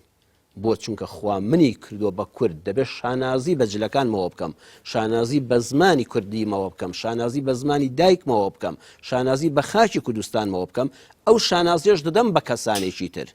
ئەو شانازیێش لە خەڵکانی تر زەود ناکەم من ناویان ئەوانیشی دەزانم جا چاو لێ ئیسلام ئەوە ئازادی گەلانە. وەڵی ئەو ئاەتە قورئانیانەوە خۆی جێبەجێکەین هیچ گەلێک گەلێکیکە ناچەوسێنێتەوە هیچ وڵاتێک ناوی لەسەر خەریتە ناسڕێتەوە هیچ میلەتێک بێ ناسنامە نابێت لە جیهاندا. جزاك الله خيرا دەست سۆزەوە سێبەڕست. من دەرفەت لەبەردەمەم گەنجە بەڕێزانەیە ئەەکەمەوە بزانم ئەگەر پرسیارێکیان هەبێ لە خزمەتیانەی. بەنای خۆی بەخشندە میرەبان دەست خۆش مامۆستای بەڕێز بەڕاستی بابەتەکەتان زۆر بەسوود و پڕچێژ بوو. من پرسیارێکم هەیە باسی ئەومان کرد لا ئیکراها فی الدین کاتێک کەسانێک ئەبینین کە خراپە ئەکەن بەناوی ینی مسلمانێکی ڕۆکەشین ئەوانەی کە لە چواردەوریان لە دەور پشتیانن پێیان ئەڵێن لا ئیکراها فی الدین وازی لێ بەنە دین بە زۆر تەثبیت نابێ بەسەریان. ئایا حکمی ئەمە لە ئاین ئیسلامە چۆنە ینی بەرامبەری لا ئیکرافیدین چی هەیە بۆ ئەو کەسانی کە لە دەور و پشتی ئەو کەسیان زۆر پرسیارێکی زۆر گەوهری جوانە لە ناواخنی گوتارەکە چاوپێکەوتنەکەشە باسمان کرد ئێمە بەلاغی دین لەسەرمان واجبە نابێت بێ هەست و بێ هەڵوێز بین من خۆم ئیماندارم خۆم نوێژ دەکەم جەنابەت لە ناو زانکۆکە تا لە شوێنی کارکردندا خوشکێک لەگەڵایە نوێژ ناکە ڕەمەزان بە ڕۆژوو نابێ ئیلتیزاماتی دینی نییە نابێت تۆ بڵێ لا ئیکراها فی الدین دین بە زۆری نییە نەخۆش ناڵ لەشکەکەی بەسەرا دەخۆ نای بڵێ سوراحی ئای بکەم لەوە نوێژی بیانی هەڵنەستاوی بە زۆر بەتانێکی لە سەفڕێدەی نە بەڵام بەلاغی دین واجبە گەیاندنی دین واجبە چەسپاندنی دین واجبە بەڵام سەپاندنی حرامە گفتوگۆ لەگەڵ کردنی تێگەیشتنی بەو زمانەی کە وەکو عەرزم کردن بڵێ وەڵڵاهی من چێژم بینی وەلەم باڵاپۆشیە وەڵڵاهی حەز بە گەورەی و کەسایەتی خۆم دەکەم وەڵڵاهی حەز دەکەم تۆش ئەم باڵاپۆشیی من وەرە تاقی بکەوە وەرە هەفتەیەک لە چک بکە خۆ دوایی ناتخوا زەرت ناکەی ئەگەر چێژە لێ نەبینی بەس لەبەر خوا بیکە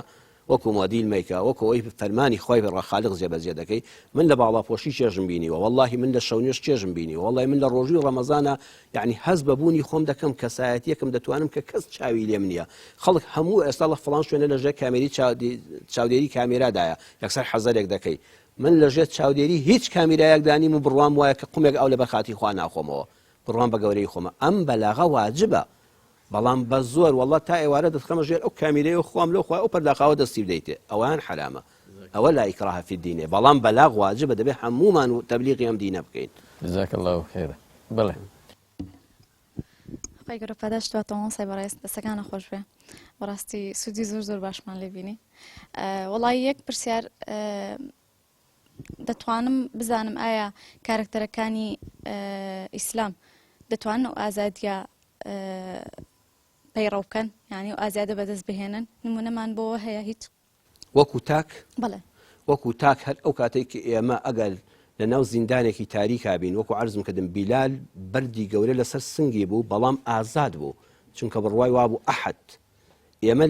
لە هەر شوێنێکی جیهانا بین لە ناخەوە ئازادین بەڵام ئازادی ناو ناخ بە تەنها کافی نییە ئەبێ هەوڵ بڵین وەکو کەسیش ئازاد بم لەژێر زەخت و زۆرانە بم وە پاشان ئەم ئازادیە بە خۆت نابێ بە تەنیا بێ وتمان فەک و ڕەقەبە ئیسلام دەفەرمێ خۆت ئازاد بی بەڵام بەوەندە کیفایەت نییە خۆت ئازاد بی ئەبێ هەوڵی ئازادکردنی گەلانی تریش بدەیت یعنی بەلانی کەم نەتەوەکەی خۆت بدەیت ئێستا ئەوانی کە وازان ئەگەر کەسێ شۆڕژێر بێ خەباتکار بێ ئەبێ موسڵمان نەبێ وڵی مادام دەبێت کابراایکی چەپ بێ بیر و ڕایشکی هەبێ ئاڵایەکی سووری هەبێ نا ئەوە ئەسڵەن ئیش و کارەکەی من بوو بەداخەوەڕەمە من کەم تەرخەم بوو بکە ئەو پێی هەستاوە ئەینا من کە خۆم ئازاد بووم بەلانی کەمەوە دەبێت گەلی کوردیشم بە ئازادی بژیە نابێت لە ژێستەم و نیری زاڵماندا بێت جزاک الله خێرە ئۆسەگەن ئەفۆن ئێمە زۆر باسی هەڵەی مرۆڤەکانمان کرد و لەگەڵەوەژە باسی ئازادیمان کرد ئایا مرۆڤەکان یەک تاکەکانی ئەمڕۆ بە تایبەتی هەڵە دەکەن بۆ منە هەرزەکارێکە شتێکی هەڵە دەکە لە کۆتاییدا دەتوانێت و ئازادی بەدەست بهێنێتەوانێ ئەو چێژی ئازادی بەدەست بهێنێ یەکێک لە ڕەحمی خۆی پەروەردگار ئەوەیە بەڵێ زۆر ڕاستە دوو کەسمان هەیە کەسێک هەڵە دەکا فەلسەفە پێوە لێدا شانازی بە هەڵەکانی خۆیەوە دەکا كل بني آدم خطاء جوانین مرۆڤ لەوەدایە کە هەڵە دەکا یعنی ئەگە بێت و مرۆڤ معصوم بووە لە هەڵە لە جیهانی مرۆڤبوون دەچوە دەرەوە زۆر جیهانی فریشتەکانەوە خۆش ئەوەی داوا لە ئێمە نەکردووە کۆمەڵێک ناوی خۆی پەروەردگار هەیە یعنی نعوذ بالله نابێت تعتیل بن ئێستا ناوی العفو الغفور التواب الرحیم ئەگە بێت و خەڵکێکی گوناهبار نەبێ ئەم ناوانە بۆ چێن ئەبێ ئەم ناوانە کاری خۆیان بۆ سەر گوناهبارەکان بکەن ناوە پیرۆزەکانی خۆی پەروەردگار سیفاتە بەرزەکانی جل جلاله بۆیە دەکرێ مرۆڤ کاتێک کە هەڵی کرد گرنگ ئەوەیە شانازی پێوە نەکە لەو شوێنەدا کە هەستی بە هەڵەکانی خۆی کرد یان پێی وترا بۆی ڕوونکردەوە ئەم کاری تۆ هەڵەیە ئەگەر کارەکەی زەرەدی بە کۆمەڵگا گەیاند بوو جاری وای من هەڵەیەکم کردو هەمومان گوناهبارین هەڵەکە لە بینی خۆم و خی گەورەدا بووە پێویست ناکە بۆ جەنابتی باسکەم پێویست ناکە لە شاشە باسیکەم خۆم بینی خۆم و خوا لە ڕەمەزانە تەوبەیەکی نەسوحی دەکەم خی گەورە لە شەوی قەدرە العفووە هەموو لاپەڕەکەت سپی دەکاتەوە تەنانەت فریشتەکانیش لە بیریان دەچێتەوە لە قیامەتی شە بەسەر چاوتان ناداتەوە نیشانە نادرێتەوە کەسەی کردەوەکانی خۆ دەکەی لە قیامەتە لە دۆستەکەدا ئەم لاپەڕەیە نەماوە خوا هەر لای بردووە بەڵام ئەگەر ئەو گوناهە پەیوەندی بە خەڵکەوە هەبوو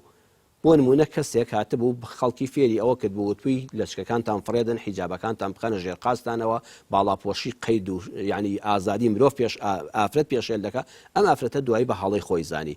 بۆی دەرکەوت ئەم هەڵە بۆ پێچەوانی فەرمانەکانی پەروەردگار پێچەوانەی سروشت و فیترەتی ڕاستەقینەی ئافرەتان و ژنان بووە کاتێک کە تەوبەی کرد نابێت تەوبەکە بەس بینی خۆی خوا بێ ئەبێت لەسەر شاشەیەکەوە لە هەمان کتێبەوە لە هەمان دەستگاوە بڵێ وەڵڵی خەڵکینە ئەو بیر و باوەڕی لەسەری بووم هەڵە بووە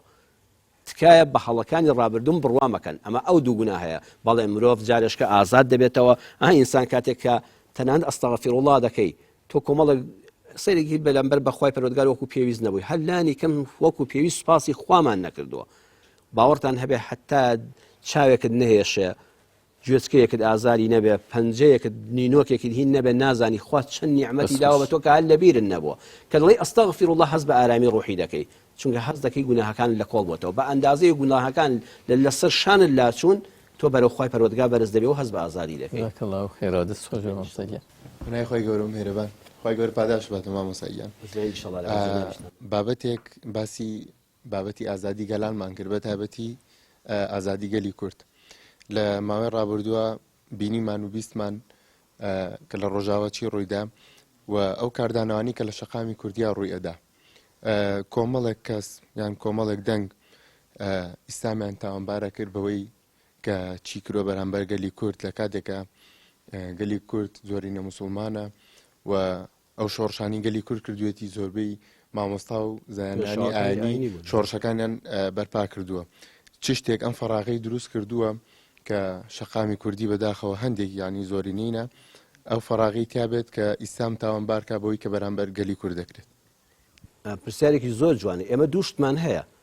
ئەگە بڵێ ئیسلام تاوانبارکەی ئەوە خۆی بۆ خۆی تاوانە چونکە من پێت دەڵم خوای پەروەردگار لە نەسی قورئانەکەی هەموو جار کە سوورەتی نەملم خوێن بێتەوە من هەستم بە گوناهباری خۆم کردووە خوای گیان بۆ دەبێنێتەوەکەی من کە نەخشە دەبینم سەیری دەکەم هەموو جار تەریق دەمەوە بۆ دەبێ وڵاتێک ناوی کوردستان نەبێت لە کاتێکە مێرو لە حەقی خۆی مێروستانی هەبێ کەواتە ئەو کەسەی کە دەڵێ ئیسلام تاوانی کردو هەر خۆی تاوانبارە تاوانی خستۆتە سەد پاکترین شتێک کە حەقی مێرولە دەدا مێروستانی هەبێ نەک دۆ کوردستان دەبێت دووەمیان کەسانێکن بە حساب تەمسیلی ئیسلام دەکەن ئەوانش زۆر زانەکانن دیکتاتۆرەکان کاتێک کە لە بەرامبەرەکەیان دەدەن ئەزانێت بە چ چەکێک دەیەشێ ئەمە کاتی خۆی جەنابتان تەمەتان کەمترە و ماوەسع باڵغم بە شتێکی لێ بەربیرات لە تەمەتان زێەوە زیاترە مناڵ بووم کە شەڕی عێراق و ئێران هەبوو سەدام و ڕژێمی بەعەس هیچ بڕوای بە ئاینی ئیسلام نەبوو ئەو ساروخانەی کە بۆ ئێرانی دەناردن لەسەری دەنووسی ساروخی عەباس ساروخی حوسەینی دەیزانی ئەوان بە ناوی حوسەین و عەباس و ئەوانەشی عەمەسەبەکان خۆشحاڵن بە هەمان ساروخی تێدەگرتن کە دەهات بۆ کوردستان دەیزانی ئێمە ئەهلی سوننە مەذهبین و کوردین و سوننە مەذهبین سەحابەکانی پێغەمبەرمان صلی الله علیه و سلم زۆر خۆش دەوێت هەموو لەشکرەکان لەسەریان نووسەمە قەعەکانم دەبینی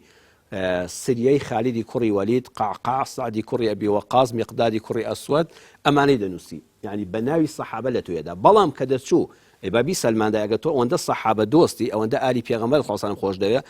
دەیگوت مەتاری نێودەوڵەتی سەدام حوسێن زانکۆی سەدام حوسێن کولێ قانونی سەدام حوسێن مستەشفای سەدام حوسێن حتی یەک سەحابە لە هیچ شوێنێکە ناوی نەبوو بەڵام کە لە هەر لە تۆی دەدا بە ناوی سەحابە لێدای بۆ ئەوەی هەم بێدینت کە هەم بێژینی دەکردی کیمیایی لێ دەدای ئەنفالی دەکردی ئەویست لە پێناوی ئەوەش وەکو بێژینی کردوی بێدینی شتکە ئەیزانی دین لە لای تۆ چەند گەورەیە بەڵام میلەتی ئێمە زۆر هۆشیار بوو من چەندەها جار باسی زنجیرە باسەکانی ئەنفالم کردو پێشەوەی لە مزگەوت لە وتاردان لامدان هەشت وتارم بوو لە مزگەوتی ئەحمەدی حاجی عەلی لە سلێمانی لەسەر ئەنفال لەسەر کتێبی نێرگز لە دۆزەخی ئەنفالدا ئەنفالەکانی ئێمە کە بە ناوی سوورەتی ئەنفالەوە ئەنفال دەکران لە سجنە بەلەتێک سەمونی ڕەخ بە قومێ ئاوی گەرم هاواریان کردووە بۆ ئەو ڕۆژۆکان نشکاندووە هەر ئەو خەڵکی سەدام ئەنفالی دەکردن جاو کتێبەکانی دوای ڕزگاربوانی ئەنفال ئەڵێ هەر هەمومان دەمانگو بە هاوار بەرین بۆ خوا ئەوە چەند کەسێک ڕزگاریان بۆ کتێبەکانی نستا هەیە بە ئینگلیزیش تۆمار بڵاو کراونەوە بە کوردیش هەیە بە عەرەبیش هەیە یعنی لە کاتی ڕەمیکردنە ئەو دەیویست دەیگوت تۆ کافری من بە ناوی ئەنفالت دەکەم تۆ تەتاندەنەت وشەی ئەنفال و ئەوانەش سەدام زۆر بە وریایەوە ئەوانی دەسەڵاتی سووریا بەرامبەر بە ڕۆژئاوا بەکاری هێنا و فتوحاتی ئیسلامیانە زۆر وریایە ماموو دیراساتە ئەڵێ ئەنفال یعنی چی یعنی کەلوپەلێکی جەنگی لە مەیدانی جەنگا ژیراو بە سەربازەکانی دەڵێ ئەم کوردانە لە ڕۆژئاوا بن لە باشووری کوردستان بن لە ڕۆژهەڵات بن لە هەر شوێنێک بن حسابی مرۆڤبوونیان بۆ مەکەن ئەمانە نەکەر موسڵمان نین هەر مرۆڤیش نین یعنی وا بزانە کەلوپەلێکی جەنگی و لە مەدانە گرتوتە هەر حسابی کەلوپەلیان بۆ بکە ئەنفال خۆ مرۆڤ ناگرێتەوە ئەنفال کەلوپەلی جەنگێک لە دوژمنێک کە بەرەو ڕوود بۆتەوە لە جەنگە ئەمە هەموو بە دیراسە کراوە بەڵام هەمووی بوو بە بەڵقی سەراو میلەتی ئێمە لە ڕۆژ ئاوا لە باشوور لە حەش شوێنێکە کە بە ناوی دین دژایەتی دەکرێت زیاتر باوەشی بە دین داکرد ئەگەر بێت و میلەتەکەی ئێمە یعنی دینێکی ڕاستەقینەی وەرنەگرتە ئەوە دوای کارەساتی ئەنفال و شیمیاباران یەک مزگەوت لەم کوردستانە دروست نەکرایە کەچی کە دەیەکانمان دروستکرانەوە یەکەم کارێک پێش ئەوەی من بخۆم چوومە چەندەها جێ وەڵی مزگەوتەکان خۆش بوون ماڵەکان بێڕاخەر بوون ماڵەکان یەک هۆدەی گڵیم بوون مزگەوتەکان مسلح دەکرد ئێستان خۆش بێ مامۆسای بەڕێست کاتی بەرنامەکەمان تەواو بووی شەڵا لە دەرفەتێکی ترە ئێوەش بەشداری بەرنامەکە بن بە سپاسی بینەرە عزیز و خۆشەویستەکانەوە سپاسی هاوکارانم کە زۆر ماندوو بوون لەگەڵمان و سپاس و ڕێزی دووبارەشمان بۆ جەنابی مامۆستا فاتح شارستانی کە بەشداری بەرنامەکەی کردوون و لەگەڵمان ئامانەوە بوو گوێ لە قسە خۆشەکانیمان گرت سپاس بۆ ئێوەش کە بەشداری بەرنامەکە بوون دەستان خۆش بێ تا بەیگەیشتنەوەیشی تر بەخواتانە سپێرین وەسەلام عەلەیکوم وەڕەحمەتوڵڵاهی وبەرەکاتوه